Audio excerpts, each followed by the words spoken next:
పవన్ కళ్యాణ్ సినిమాలకేమో రేట్లు పెంచుకునే సౌలత్ ఇస్తున్నారు ఇక్కడ ప్రభుత్వం, ప్రభాస్ సినిమాకి ఇవ్వలేదు. ఏంటంటారు అసలు వివక్ష? అంటే ఇక్కడ చూసుకున్నట్టు ఇంతకుముందు కూడా బాలకృష్ణ సినిమాకి ఇచ్చేది చిరంజీవి సినిమాకి ఇచ్చేది కాదు. ఇప్పుడు ఈయన కూటమిలో ఉన్నాడు కాబట్టి ఇప్పుడు చిరంజీవి సినిమా కూడా ఇస్తున్నారు, కానీ ఇంతకుముందు ఇచ్చేది కాదు. ఎందుకు ఇట్లా అసలు పక్షపాతము, వైఖరి. నువ్వు అన్ని సినిమాలు వస్తున్నాయి కదా సార్, ఇప్పుడు తక్కువ ధరతోని సినిమాలు వాళ్ళు వచ్చినప్పుడు వాళ్ళకు కూడా ఆ సౌలత్ ఇవ్వాలి కదా. ఎందుకు? అందుకనే సినిమాలు ప్రజలు బంద్ చేసి ఓటీటీలో చూడాలా. వీళ్ళందరూ సెటరేట్ అవుతారు, వీళ్ళందరూ తోకలు కత్తిరించాలా. మొగానికి రంగులు వేసుకుని గంతులు వేసే వాళ్ళకి ఎందుకు అంత ఇంపార్టెన్స్ నాకు అర్థం. వాళ్ళని పూజిస్తున్నారు కదా సార్, మరి వాళ్ళనే డిప్యూటీ. అందుకనే మన దేశము రాష్ట్రం ఇట్లా పడైంది. అంటే గతంలో చేయలేదా సార్? ఇప్పుడు ఎంజీఆర్ గారు కావచ్చు, ఎన్టీఆర్ గారు కావచ్చు, జయలలిత గారు కావచ్చు, ఇట్లా చాలా మంది అనేక మంది ఉన్నారు ఫిలిం నుంచి, అంటే ఇండస్ట్రీ నుంచి వచ్చిన వాళ్ళు. రాజకీయంగా వాళ్ళు చనిపోయాక కూడా ఇంకా వాళ్ళ మనసులలో ఇంకా చిరస్థాయిగా నిలిచిపోయి ఉన్నారు. ఇతర రాష్ట్రంలో మనం చెప్పలేము, కానీ NT Rama Rao failed chief minister.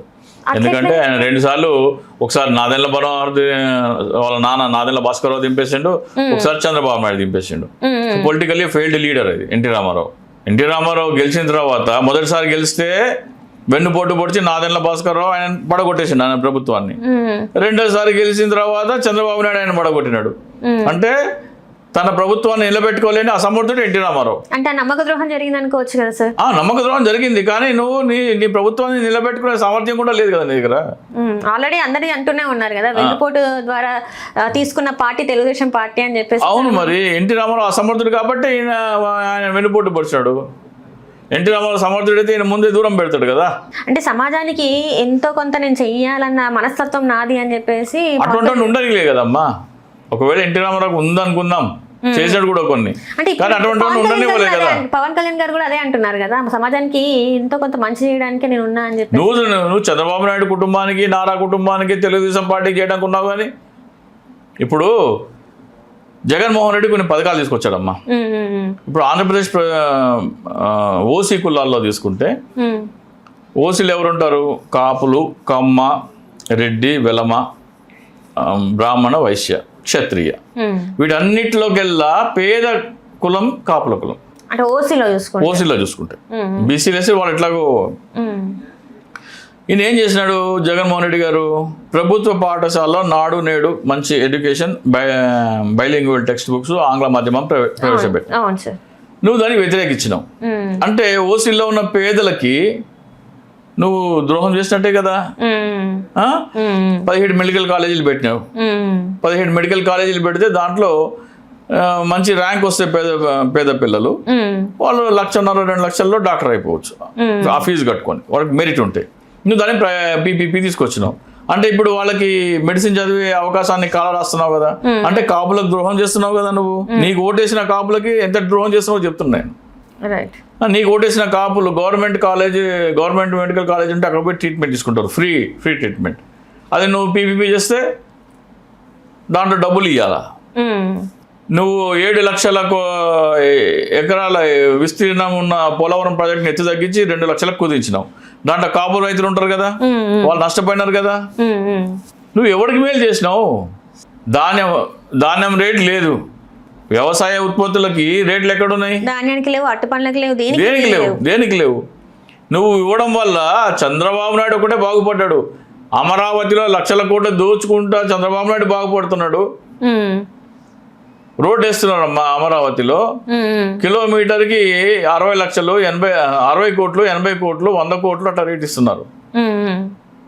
మామూలుగా ఎన్హెచ్ఐకి గైడ్లైన్స్ ప్రకారము 18 కోట్లు. ఎన్హెచ్ఐ అంటే నేషనల్ హైవే మీద ఉన్న ట్రాఫిక్లో 10% కూడా ట్రాఫిక్ లేదు అమరావతిలో. కానీ నేషనల్ హైవేకి ఉండాల్సిన దానికంటే 5 ఇంతలు పెద్ద రోడ్ వేస్తారంట.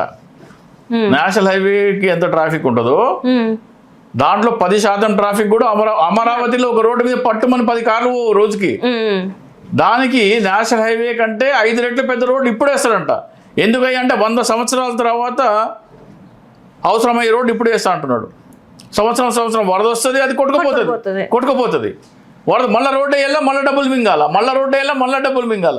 డబ్బులు మింగే ప్రాజెక్ట్ అమరావతి.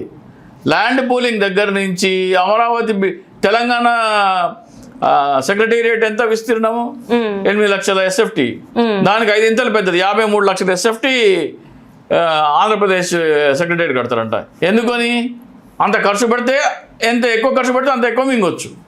ప్రతిదీ అవినీతి అవినీతి అవినీతి.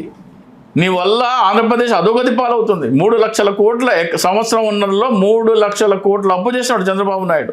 ఇంకా 2 సంవత్సరాలు కూడా పూర్తి. జగన్మోహన్ రెడ్డి గారు మొత్తం 5 సంవత్సరాల్లో 3,30,000 కోట్ల అప్పు చేస్తే ఈయన 18 నెలలలో 3,03 కోట్లు అప్పు చేసిండు. అంటే 5 సంవత్సరాలు ఎంత చేసిండో ఆయన 1.5 years చేసినాడు.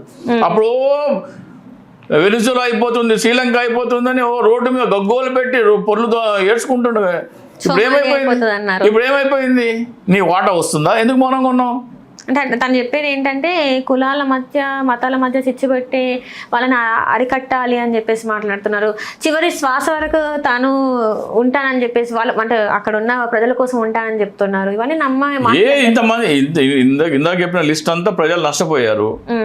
నువ్వు కూటమిలో ఉండటం వలన, నీ ప్రభుత్వం రావటం వలన ప్రజలు ఏమేమి నష్టపోయారో చెప్పాను నేను. నువ్వు చివరి శ్వాస వరకు ఉంటే ప్రజల జీవితాల్లో నాశనం అయిపోతాయి. నువ్వు ఎంత 5 సంవత్సరాలు ప్రజలు కనుక మౌనంగా ఉంటే, చంద్రబాబు నాయుడు అవినీతిని ఎండగట్టకుండా 5 సంవత్సరాలు ప్రజలు మౌనంగా ఉంటే, ఆ తర్వాత జగన్మోహన్ రెడ్డి వచ్చి కానీ చేసేది చేయడానికి ఏమి ఉండదు. అక్కడ 10 లక్షల కోట్లు అప్పు టార్గెట్ చంద్రబాబు నాయుడుది. సో ఆంధ్రప్రదేశ్ రాష్ట్ర ప్రజలందరికీ నేను చెప్తున్నా, అమరావతి అవినీతి మీద, ప్రభుత్వ మెడికల్ కాలేజీల ప్రైవేటీకరణ మీద, ఎకరా 99 పైసలకి భూముల అమ్మకం మీద మీరు లేఖలు రాయపోతే, లక్షలు మిలియన్లలో మీరు లేఖలు రాయకపోతే, రేపొద్దున్న జగన్మోహన్ రెడ్డి అధికారంలోకి వచ్చినా కానీ ఆ డబ్బులు రికవరీ చేయడం అంత ఈజీ కాదు. కాబట్టి ఈరోజే మీరు మేల్కోండి. ఈ డబ్బులన్నీ ఎవరివి? ఇప్పుడు చంద్రబాబు నాయుడు అమరావతిలో అవినీతి చేస్తున్నాడు. ఆ డబ్బులు ఎవరికి వెళ్తాయి? ఆయన నారా లోకేష్ కొడుకు దేవాంశ్ కొడుకు XYZ అట్లా 50 తరాల వరకు డబ్బులు ఉన్నాయి. 51వ తరం కోసం ఇప్పుడు డబ్బులు సంపాదిస్తున్నాడు. ఎవరు? చంద్రబాబు నాయుడు. పవన్ కళ్యాణ్ వచ్చి 5-6 తరాల కోసం 10 తరాల కోసమో ఈయన సంపాదించుకున్నాడు. ఈ రోజున అవినీతి చేసే డబ్బులు ఎవరివి? ప్రజల పిల్లల నోటికాడి కూడు. అంటే ఈ రోజున పిల్లల కంచంలో ఉన్న కూడు తీసి 50 తరాల తర్వాత తన వారసుల కోసం చంద్రబాబు నాయుడు, 10 తరాల తర్వాత తన వారసుల కోసం పవన్ కళ్యాణ్ సంపాదిస్తుంటే, మీ పిల్లల నోటికాడి కూడు తీసుకుంటే మీరు మౌనంగా ఉన్నారంటే, మీ పిల్లలకి మీరు విషం ఇచ్చి పెట్టినంత సమానం. కన్న బిడ్డలకు విషం పెట్టినంత సమానం మీరు మౌనం.